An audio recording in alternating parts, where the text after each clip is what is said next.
to the Farmerdale Podcast. Welcome to the Farmerdale Podcast. Welcome to the Farmerdale Podcast.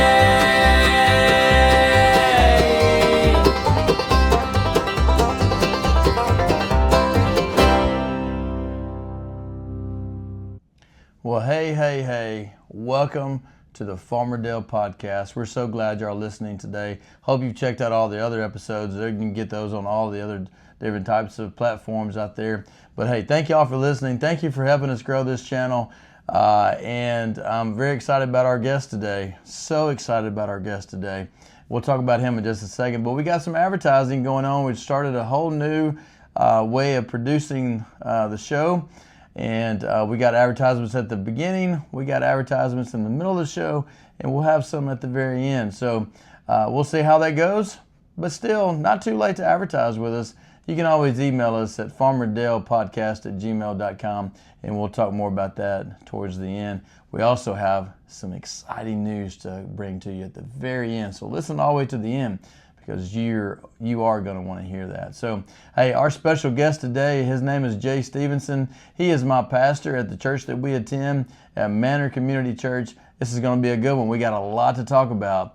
I hope we can get it all in. If not, we can bring him back at another time, but we got a lot to talk about. So, hey, let's just jump right on into it and see what our conversation was all about. All right, well, welcome back to the Farmerdale Podcast. I got our special guest that I was telling everybody about, Jay Stephenson. Hey, Dale. Yep, he is a UT fan. You can see his UT shirt there. I'd always represent. We'll talk about that later on. But Jay's our pastor at the church that we attend now, and we're going to talk a lot about the church and those kind of things too. But let's talk about gardening first. Jay? Yeah, I'm an expert at gardening, Dale. Yeah. That's why I'm here. Well, let's start out with what is your favorite vegetable just to eat? Ooh, favorite vegetable just to eat? Probably an onion. An onion? I love onions. Like just straight up onion? I mean, you have to cook it, but with enough butter, salt, and pepper, love onions. I love onions on all kinds of stuff. Okay, well, I like onions too, but I don't know if I just eat a straight onion though. Yeah. Anyway, raw, saute. No, that's what I'm saying. You got to cook it. You got to cook it. You got to cook it. Okay. I love onions. Okay. Have you ever grown onions? I tried. Did not do too well. I'm not real successful at onions either. We tried green onions. I'm going to do that better this year. Some scallions, that type of thing. Yeah, that'd be pretty cool. Boy, that sun's really shining in here today. It's hot over here on my side. So. I have to say, it's hitting you pretty good. Do we need to move the table? It's probably shining off our bald heads, probably. That doesn't help. But it is. Okay. Well, because we grow a lot of vegetables, right? And I heard that you grow a few things. Yeah. And you got a greenhouse, too. We do. We do have a greenhouse. You made your own greenhouse. I made my own greenhouse, yeah. That's pretty cool. So what type of vegetables have you tried? Well, I mean, of course, squash and zucchini are the easiest and things that I've grown that I've enjoyed. Tomatoes, of course, a lot of tomatoes, which is funny, though, because I don't really like tomatoes, but they're easy to grow, so we've done that a lot. So. Don't like tomatoes? I mean, I'll eat them, but not really. Don't like the taste or the texture? It's just got to be a good, firm tomato. Anything squishy, the texture, just not my thing. When we've talked about that before on a lot of different things, but I can just slice it up, salt and pepper. Yeah, and I can if it's the right one, but like big chunks of... Well, the ones that we grow, you would... I probably would like those. You haven't tried one of those yet. I haven't tried one of those, yeah. So you'll get some of those this summer. All right, so what about peppers? Peppers are really easy to grow. You tried some we have not done real good with green peppers. I need to learn what you done. Like, we've seen some, but we'll probably have, 20 plants, and I may get 10 peppers. Okay. So I don't know what we're doing wrong. I know that there's a lot of what you plant them next to, right? Is that a big deal? It could be, and they can cross-pollinate too, so you get a different flavor sometimes if you cross-pollinate them, and different peppers close together. Like if you try to grow a hot pepper next to just like a jalapeno, it will make the jalapeno even hotter, which you don't really want. And you don't want to grow them next to banana peppers and stuff like that either. So. Yeah, we've done jalapenos, but they're so inexpensive at the store that they're really almost not worth growing. And I've got several people, they pickle them. Yeah. So they buy like 5-gallon buckets of jalapeno peppers because they don't want to go to the Kroger and get them. Yeah, we like the green peppers, but I need to do better on production. Yeah, so we've always had good or really great success, really actually. All right, so what is the one vegetable you would never eat? Ooh, one vegetable I would never eat. Did you grow up liking vegetables though as a kid? No, I mean I didn't. Yeah. I didn't grow up in a house where like they made us eat vegetables, but like my grandmother had a farm, and so we did. Like radishes, I don't know that I would eat a radish. That's a vegetable, right? I don't like those on salads or anything. Yeah, I don't either. I think that's probably the only reason you would eat a radish on a salad. Who else would eat a radish? Yes, I don't know. We don't grow radishes. We don't. Turnips. Yeah, I don't eat turnips. Yeah. We don't grow those either. Greens. I don't like a good green. Do you? Somebody we had a dinner at church the other day, and somebody had used kale, which was a green. Okay. They put it like a kale soup with white beans in it. It was really good. No, that's not my thing. You should have tried it. I should have tried it. The kale was not as strong because it was cooked, so the taste was not as strong as kale can be. Pretty strong taste. Has kale been out a long time? I mean, I assume it has. Why is it so popular lately? It's been around a long time, but I think with all the vegan and all that kind of stuff has become so popular. I think the kale, but I don't even think vegans like kale. Because it really does have just a strong taste to it. Yeah. Yeah. So. Okay. Anyway. Are you going to grow a garden this year? Oh, yeah. I tell you one thing I do want to learn how to do in my garden is watermelon. I love watermelon, and I've always heard they take so much water and so much space, so we've not done it, but that's probably one of my favorite. I love watermelon. Yeah, they take a lot of space and a lot of water. Yep, that's what I've heard. And if you get any squash bugs, they're dead. It will. You get one, it will take your whole entire crop. The whole thing. The whole entire crop. We lost some tomatoes last year for little worms. Yeah, some kind of big worms or something. Yeah, I forgot what those things are called. We haven't had worm problems, but a lot of people do have worm problems. Yeah. Especially if there are a lot of trees. You got a lot of trees at your house. Yeah. Yeah. So probably a lot of people that in the neighborhoods and in the city, a lot of trees, they have more worms problems than what we do. Interesting. Yeah. Yeah. So. Okay. Okay. Well, tell me about this greenhouse. You built this greenhouse? So where we moved 5 years ago, I wanted to do a garden because I thought it would be good for my boys to kind of help them see things grow, and they cared about that for all of about 4 minutes, and then they were done. They would just rather just eat their vegetables and not have to grow them. Right. But we learned about starting them from seeds. Starting your vegetables from seeds is so much cheaper, and you can do so much more. Right. So we're doing that in February and whatever. And it just took so much space in the house. Yes. And I like to build stuff, and we had a good spot, and so I decided to build a greenhouse. I'm learning. I don't know that I fully utilized it because last year I put some plants in there, and you don't realize so last year one day it was 40 degrees outside, and it was over 90 inside the greenhouse. And so what I did was burnt all my seedlings up. Yeah. And so I've learned that, all right, I'm going to have to move them into the shade in the greenhouse. And because it really does, where we get the sun in there, it'll cook. Yeah, and that's when we're up here in the grow room, in the Farmerdale grow room. Pretty impressive, by the way. It's pretty impressive here. Grow lights all over the place. We can grow a lot of plants in here, by the way, pretty quickly. And we don't have to worry about the humidity and all that kind of, we can control that pretty easily inside the house. But outside in a greenhouse, it's very difficult with the airflow and all that, making sure you don't get mold and all that kind of stuff. It's a fine science. Well, we need to put a fan in. Yeah, because you've got I've got door on one side, little bitty door just for airflow on the other side. We have to deal with that with our chicken coop, but we don't have a fan. You got a chicken coop too. You got chickens. We got chickens. How many chickens you got? Right now, 15. 15 chickens, yeah. So you'll need some eggs. There you go. We've got eggs. So are they laying right now? Because it's cold. It's like really cold today. It's really cold. We have a heat lamp, and so not only does that keep them warm, but it's a heat lamp that has light, and so that's what I've learned about chickens. The reason egg production slows down is because the days are shorter. Right. That's so having a light at night keeps them producing. So we're pulling.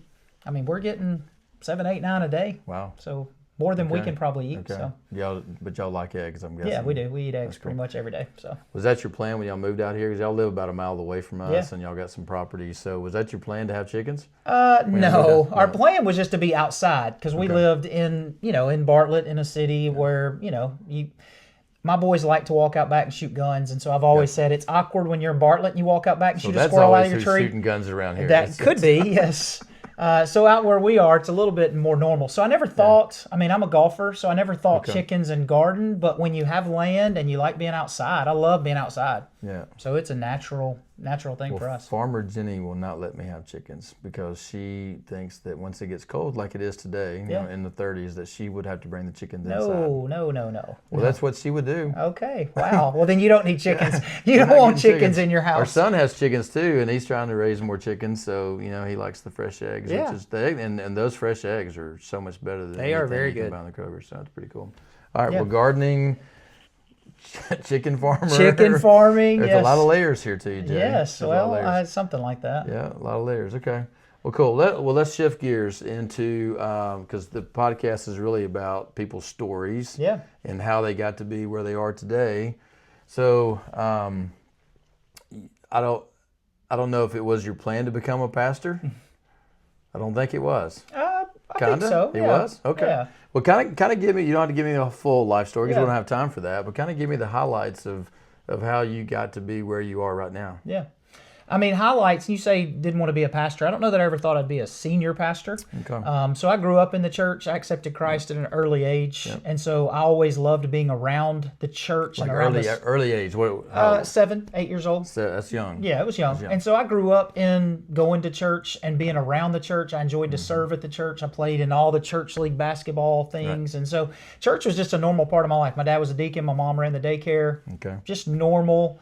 It wasn't until I got into college that I thought about, I wonder if I would ever want to work at church, if I would want to be a pastor. Right. And God got a hold of my heart kind of as I finished up my time at Union and surrendered to ministry. And Union Bulldogs. Union University Bulldogs. So, which is weird. I got a finance degree from Union, but then went to seminary to study ministry. Did you ministry. grow up in Jackson, though? Mm-hmm, I grew up in Jackson. Okay. So, yeah, my mom actually still lives 2 miles from Union. Okay. So, but we went away to seminary. Lindsay and I got married right out of school and went away to seminary. So what did you get your bachelor's in? Finance degree. So finance degree. Mm-hmm. Okay, all right. And so, well, it's a longer story, but I thought I wanted to be rich and be a stockbroker and just, I thought the Lord could use my help, if I could give him some money. And so I would go out and make all the money. Yeah. He had different plans for me. And so graduated with a finance degree, but then ended up going to seminary to study recreation. And where'd you go to seminary Southwestern at Fort Worth. Okay. And we love Texas. Texas is a great place. Second best state. We love next to Texas Tennessee. too, like Dallas and the Fort Worth area was really cool. We San lived in Antonio was Fort really Worth. cool. Mm-hmm. Yeah. So it was great for us being out there, and we really thought we would probably stay out there, but all our family's in West Tennessee. And so as we graduated and came back, I've served at 2 great churches here in West Tennessee. Okay. And then the way our paths crossed was about 2 years ago. We stepped out to plant a new church out here in the kind of Mason, Arlington area. Yep. And God was gracious and gave us a place, and that's how we met you guys. And so now I'm senior pastor, which is very different than what I've always done before. I worked in students for 20-something years and loved that. I love student ministry. I love children's ministry, but really have enjoyed being a senior pastor. And so that's awesome. Yeah. So it a step of faith, leaving because you came from a pretty large church. And stepping out in faith, tell me about how nerve-wracking was that, and how did you rely upon God to get you to the point to be able to say, hey, I think we can really do this, and I think this is what God really wants us to do? Yeah, I think God, through a lot of, for all of us who are Christians, we look back in some points in our life and go, how did I ever do that? Right, and so, but I think it's God's grace in stretching us and preparing us for decisions along the way. Yeah. And I've often taught that and said that when you really experience God's call and that's what you're supposed to do anything different would be disobedient. Right. And so for us, we were at a spot where I was serving at Bellevue Baptist Church and loved it there. Great people. My boys were growing up there. I'd been there for about 12 years. And so to think about stepping out and starting a new work was not something I woke up one day and thought this would be fun. It was like, wait, what? Like that in a lot of ways, it almost feels like you're going backwards. Like, hey, we're expanding our influence, but now we're going to go back and start a new work. Yep. And to be honest with you, it's all the things all of us feel of, I'm not qualified for that. I'm not ready for that. I'm not a great fill in the blank. But as you pray through what same thing for anybody. I mean, mine's just because this was what I was doing for my profession, but for anything in life, you start to sense God wanting you to do something, God wanting you to give something, God wanting you to go somewhere. And after a while, once God confirms that in your heart, I think it if I look at it through worldly eyes, it's like, wow, that was crazy. You stepped away from a great church that had all the things you needed to a lot of unknown. It seems like that would take a lot of faith. But in a lot of ways, I knew I had to do it. It was easy. And so it was. It became to a point of, yes, it's going to be hard to think about how is our life going to change? Right.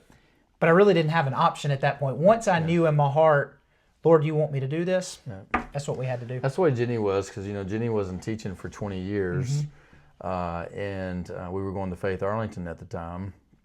Had been there for about 2 years, and then we go to church on a Sunday, and the children's director was leaving the church. So we heard them talk about that, and they sent her off, And then I get in the car, and I had this feeling. I'm like, Jenny would be great at this job, right? So I didn't say anything to Jenny that day, but then several days later, I'm driving to work one day, and I couldn't let it go. I'm like, this is what Jenny needs to be doing. So I came home and I said, Jenny, I think you really need to go talk to Brian about you interviewing for the children's director job. And she's like, no. And she was like, I'm not doing that, right? Oh, yeah. That's not my plan. I said, yeah, but I think it may be God's plan. So she prayed about it, we prayed about it, and then she met with Brian. And then from that point on, she's like, this is exactly what I'm supposed to be doing. So she did that for 3.5 years. And it was exactly where God wanted her. And then one day God was like, hey, I think you need to get back into teaching. So I think being obedient, right, is so crucial to your faith and how you walk with the Lord every day. It's just being open to listening, right? Because we want to direct it so much. We moved to Daphne, Alabama for a year because I thought it would be cool to move away. And after a month, it was like, yeah, this isn't working out. We had a great time in Daphne, but I think God allowed me to do that to get me where I am today, right? Yeah, you learned from it. I learned from it. It was like, oh man, I did this all by myself. I shouldn't have done this, right? So it's interesting to see how people get to where they are. So you and Lindsay have been married for how many years now? I'm going to put you on the spot. I can. Well, only because it's 25 this year. So March will be 25 for 25. Us. Yeah. Awesome. And you got 3 boys. We got 3 boys, 17, 18, and 19. Right. And 2 are adopted. Our oldest 2 are adopted. Right. So that's a cool story because y'all adopted once you went down in Texas, right? Is that how the story goes? Yep. That's really awesome. I don't think God has ever asked me to adopt. I was like, if God ever asked me that, I'm like, I don't know about that. I don't know if I could do that or not. We were in a spot where it was very different. That was 17, 18 years ago. Yeah. And so open adoptions were not really a thing. Closed adoption was a lot more. Yeah. It was kind of on the tail end of where you were seeing more open adoptions. Yeah. But a lot of our family was very hesitant about that and going, hey, what is that going to look like? And because you're opening yourself up to a lot of things. And for us, it was another step of faith that we... And that's another story for another day. But God was very clear, this is what we're supposed to do, even against what I probably wanted. I wanted the safe and secure, and we'll wait for everything to align perfectly. And God said, no, I want you to do it now. And I always tell everybody, looking back, and you've met my boys, I can't even imagine not having life not with them. Yeah. And so God was so gracious to work through that. So you got a cool family. It's been a neat. And they're all different. They're all 3 different. They're all 3 so different. Yeah. So our older 2, they're both adopted, but they're have same biological mom, same biological dad. So it's been interesting for us. And then, of course, our third, so between our oldest to our youngest is only 2.5 years. So they're all right there together. Yep. So we have a case study in nature versus nurture because our youngest is very much me and Lindsay made over. Right. I mean, he is very much us. He sings better than you, though. He sings much better than me, but he sings like phenomenal. His mama. So, but the older 2, same biology, but yet so different. Yeah. And it's just so interesting to see all 3 of our boys. They all 3 love the Lord, all 3 pursuing the Lord, but all have different biology, and God created them each different, but God is using them in different ways. So it's really we've got a boy and a girl, and they're totally different in every every aspect of life. They've just taken two totally different paths. Well, that's awesome. Well, you got a great family. So let's finish this part off a little bit more about Manor and planning a church. Yeah.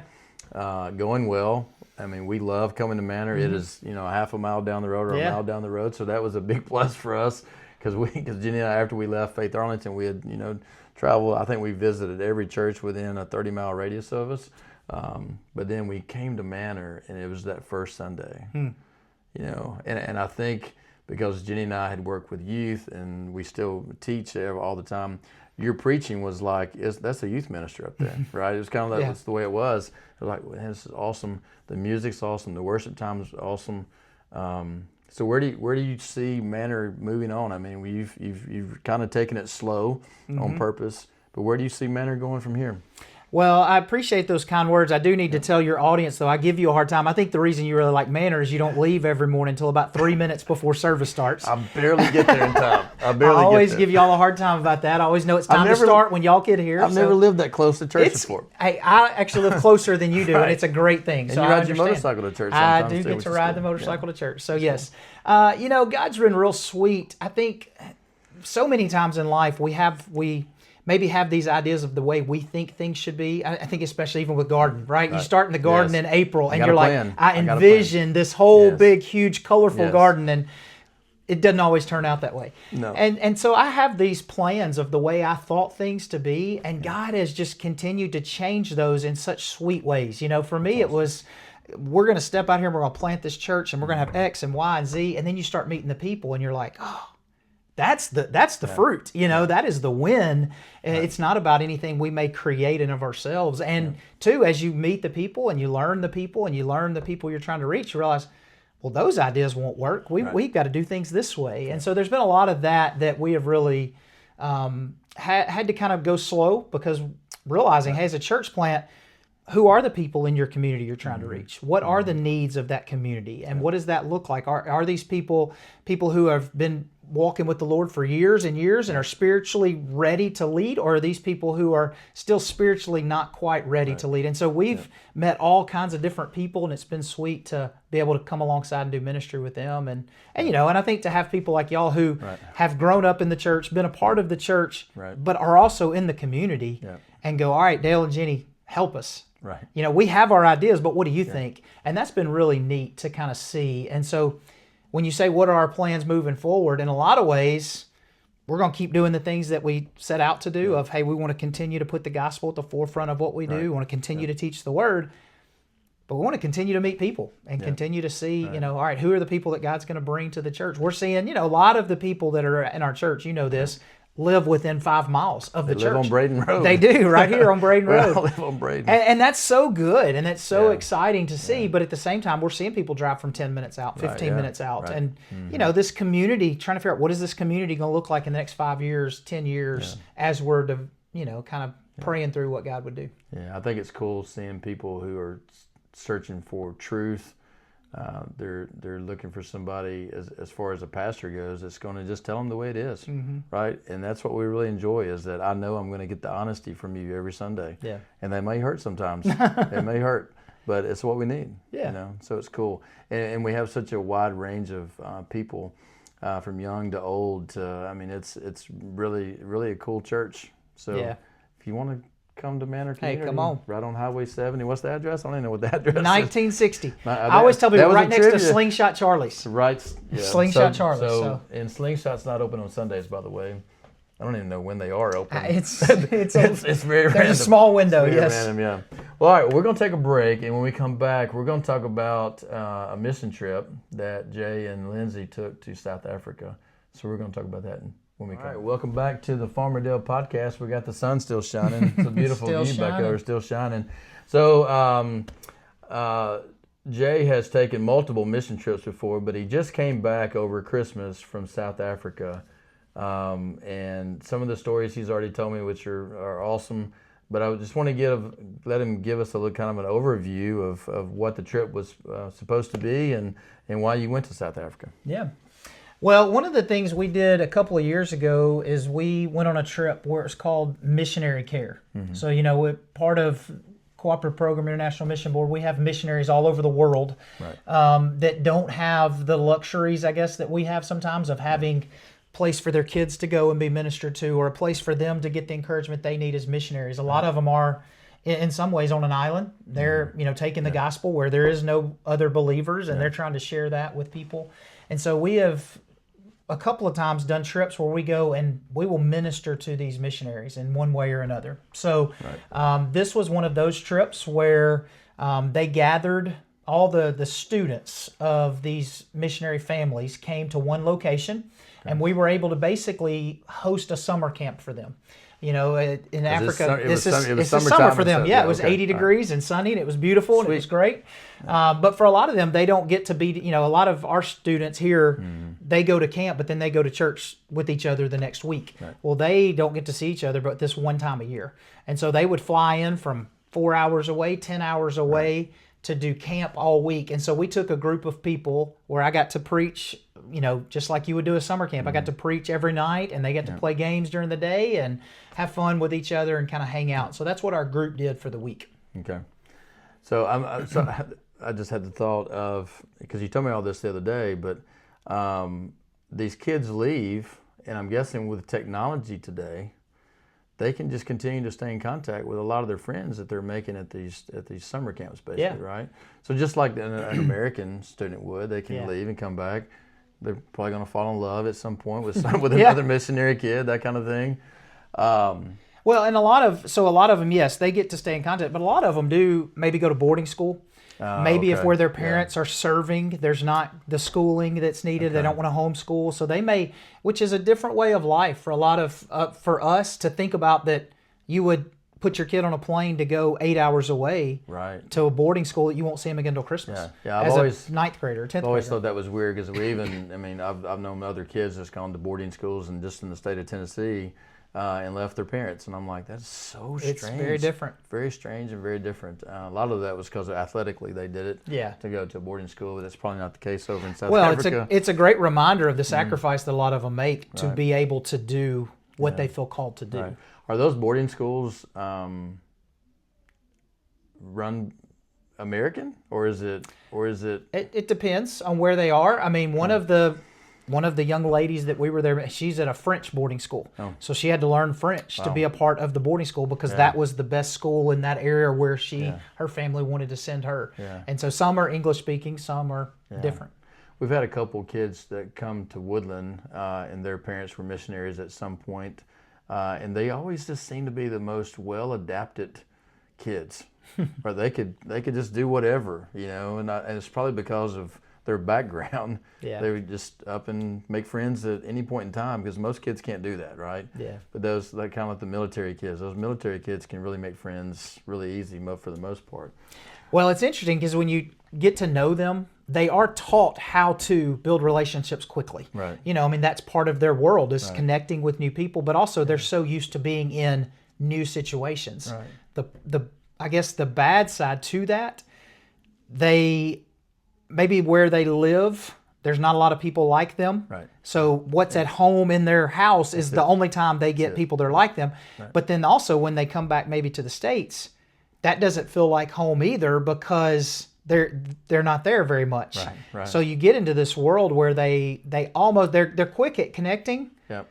But they don't really feel at home anywhere. And so that's a lot of why we're able to go do this ministry, to help them know they're loved and cared for and those kind of things. That's really cool. Yeah. That's really good.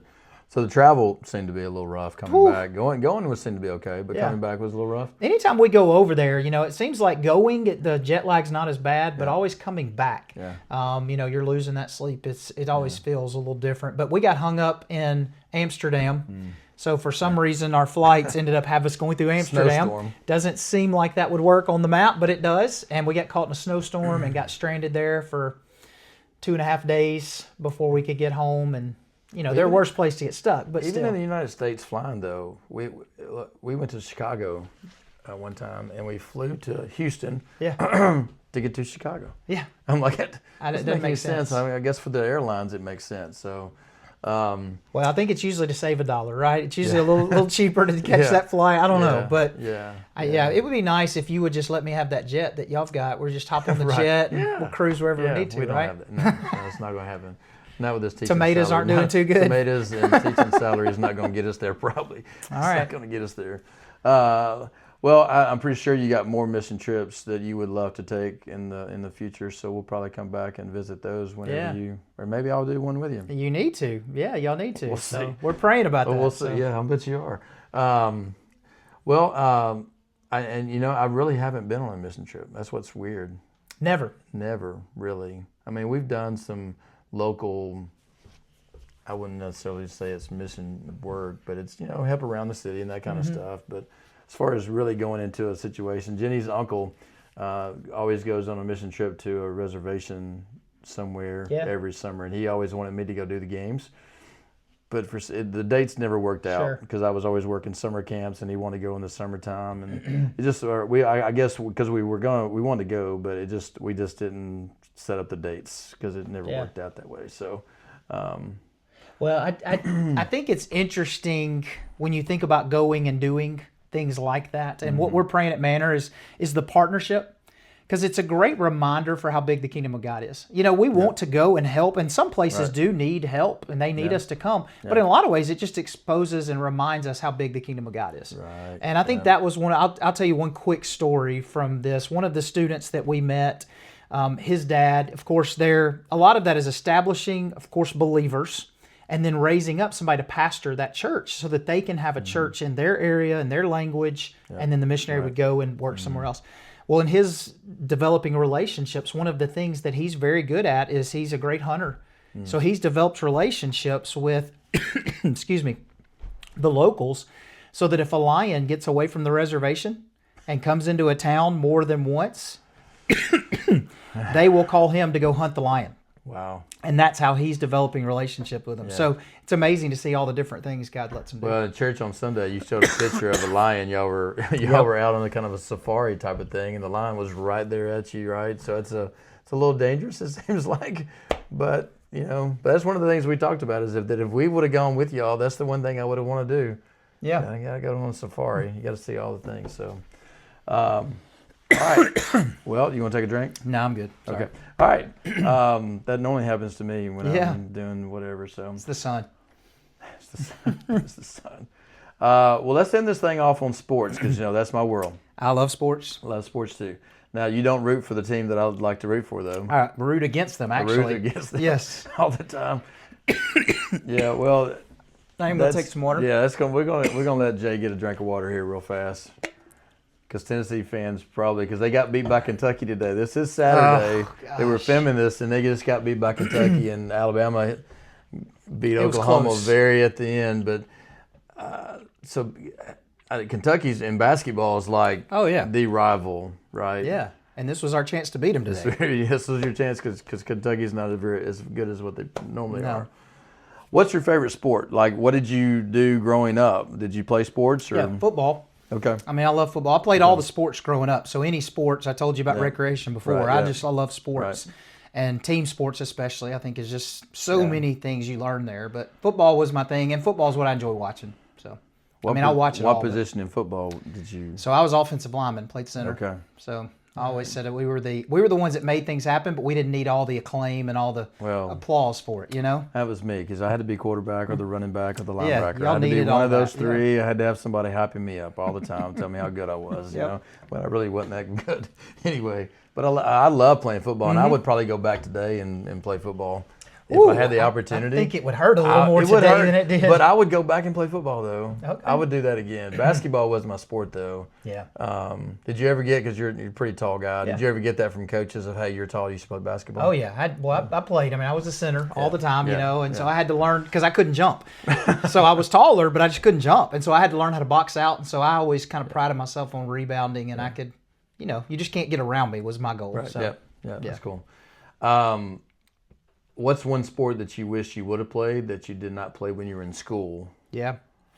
Well, golf. I mean, that's the one I love now. And I wish I had played that earlier because then I wouldn't have so many bad habits to have to break. So if I'd learned playing. You might still would have had I don't know. But I wish I would have played earlier and had that experience of playing in high school golf. That would have been fun. Yeah, I wish I would have gone, and we talked with my daughter last week about it, was getting them into golf earlier and tennis earlier, because I really enjoy playing tennis. Golf is kind of like I've never been really good at it. I just kind of knock it around the golf course.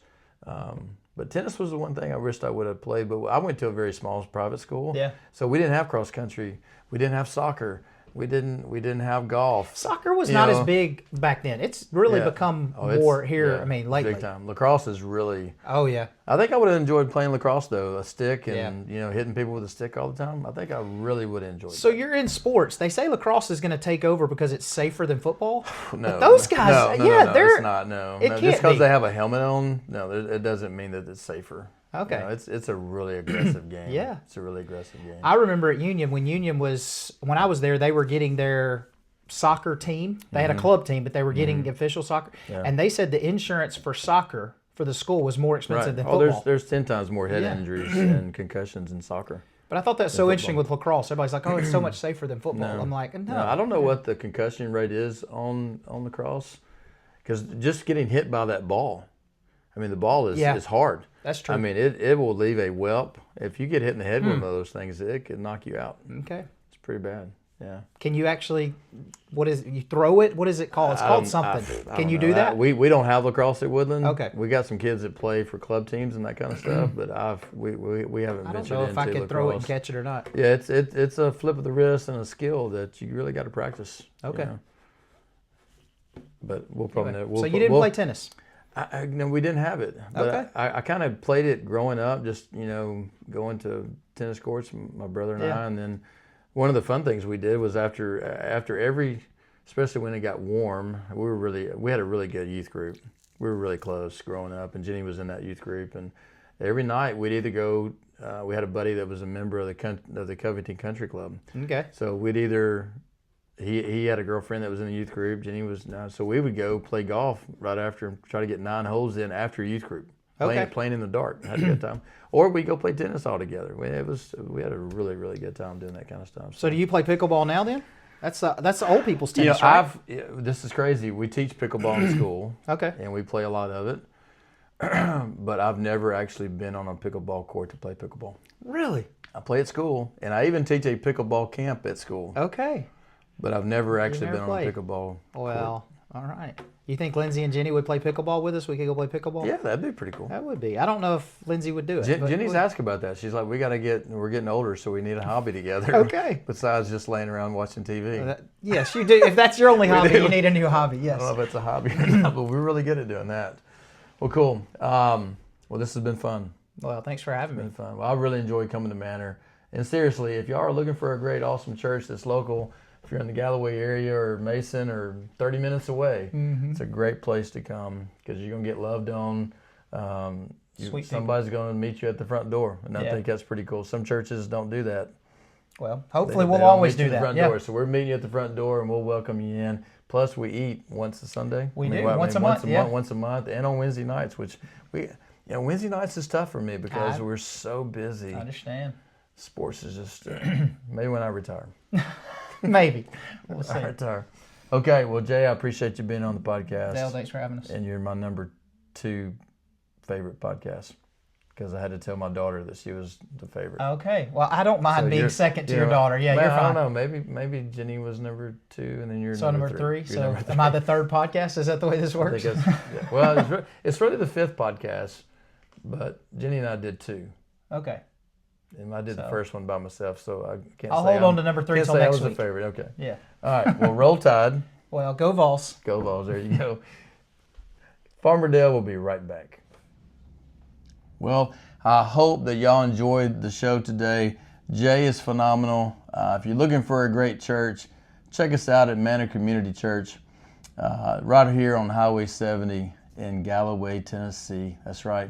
So come check us out. We got one service. We got community groups on Sunday mornings. They got Wednesday nights. You heard all about all that. So come check us out if you're looking for a church. If you don't have a home church, check us out, Manor Community Church. But hey, I got one exciting announcement. I've been saying that the Farmerdale merch store was coming, and the Farmer merch store is here and live and running. You can get your hoodies, you can get your hats, you can get your t-shirts, all with our logos. we got, and we picked out the best hats, my two favorite style of hats. The Richardson 112, this is the one hat I love. I don't know if we got the red, white. I don't really know. You got to go on the website and check it out. And then we got the 47 hat, which I love that 47 hat. And then we've got really nice hoodies. We got really nice t-shirts. We got that comfort color t-shirt, one of my favorite. Nice and soft. You can't beat that. We got it in several different colors with all of our logos. So hey, go to the merch store. You'll see it down linked in the notes below. But go and purchase something. Help us keep this show on the go, because this isn't cheap to keep this going. So help us out. Go to the merch store, Farmer Dale merch store. You'll see the link below. You can also donate to the show too. We got a little, if you go on our rss.com, that website, I'll put that link down below too. You can donate and help us out. We're also looking into having subscriptions to where you can skip all of the advertisements. You don't have to worry about that. And you just listen to us. So there you go. Hey, I hope y'all have a great week. It's been a great podcast. Can't say it's my favorite because, you know, my family was probably my favorite, but Jay was right there at it because he's awesome. So hope y'all enjoyed it. Hope y'all have a great week. We'll see y'all next time. Farmer Dale out.